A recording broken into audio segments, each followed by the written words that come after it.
attorney. Many Cottonwood residents will be picking up their papers this morning and finding out that their assistant county attorney is an ex-con, an ex-convict. And you were in jail, right? Yes. Yes. And what were you in jail for? Various things: burglary, theft, possession of narcotics. Okay. And then you went to jail and turned your life around. Well, I went to jail, I got out, and then I guess turned my life around.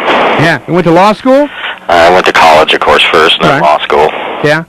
You got to be a living example of what can happen if you really put your mind to it, and if you've had problems in the past, you can make things better, right?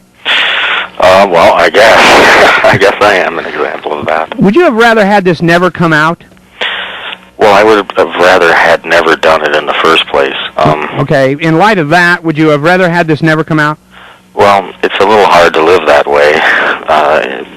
When a big chunk of your life involves something like that, it's kind of hard to be a secret and have a whole dark past that you can't ever discuss or talk to people about. How do the folks that you work with react to you? Have you ever had anybody give you the look? A few times I have, yeah. And I'm sure people, and I always suspect some people think they wish they could say what they really wanted to, but they don't. Did you do drugs? Did you sell drugs? Did you do them both? What'd you do? Both. Yeah. I didn't sell much, but... What'd you sell? Marijuana, cocaine? Yeah, just little bits here and there. Bits and pieces? Yeah. Okay, how big was your clientele? Oh, not big. Not big. Friends and associates. I hear you. And this happened where? This was years ago in the 80s, and mainly in southern Minnesota by Lake City, Red Wing area. Yeah.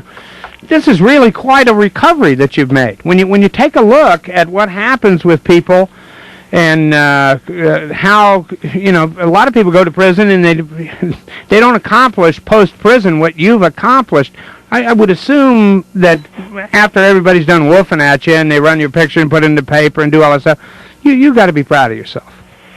Well, I am, I guess. I go back to, I wish I hadn't had this experience in the first place, but I'm glad that I've been able to overcome a lot of those difficulties and succeed in spite of it. I have children who I want to be proud of me. How did you feel when you knew that it was going to be on the front page of the St. Paul paper?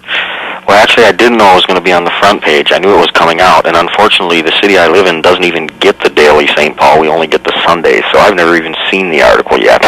Okay. Let me give you a word's eye view here. They got a picture of you on the cover of the paper scrambling a bunny rabbit. No, that's something else. Okay. Got a nice picture of you here in the law library, and the headline is, Ex-Inmate Now a Prosecutor. Man Takes Rare Path from Behind Bars to Passing Bar. Wow. Well, I can't wait to see it, actually. I just hope I don't look terrible. No, you look good. You look a little sneaky. Oh, I think they might have taken like 8 or 9 pictures of you, right? Yeah. And they probably took the one where you look the sneakiest. to try to make them, they're selling newspapers, right? Yeah. Not in your neighborhood or mine, but they're selling newspapers. Okay. What did you think when they approached you about this?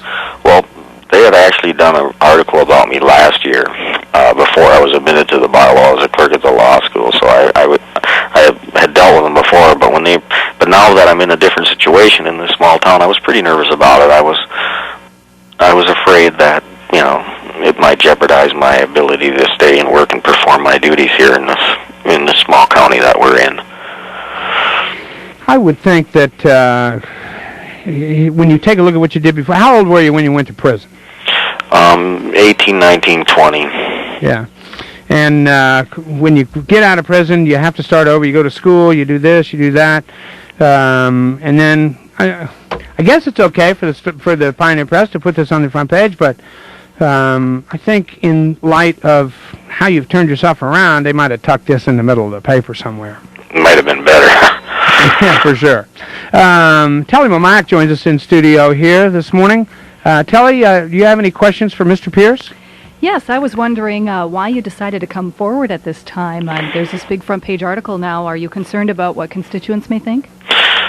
Well, I didn't really come forward. I've always been open and honest. I mean, I don't believe in living a lie. I believe a person has to accept responsibility and be honest, and I always have from the time I started college. I told my first advisor, I interned at the Duluth county attorney's office. I told them I've always been open about it. I maintain a website called the Center for Rational Correctional Policy. I've had it all through law school. But when they came to me that last week, Ruben Rosario, he had found out, and he had written about me before, and I just thought, well, it's going to come out one way or the other, and I guess I might as well just get it over with. Very good, very good. Well, Brian, again, congratulations to you on the recovery that you've made. This really is quite a story, and it's a good story. And I think it shines a light for people that have maybe gone wrong, that you can fully recover and lead a serious, professional, productive life, and I congratulate you for that. Well, thank you very much. Yes, sir. Have a wonderful day. You too. Take care. Bye-bye. Now, before we get to read them alone, let's go quickly to Dr. Lynch. Oh, this is an exciting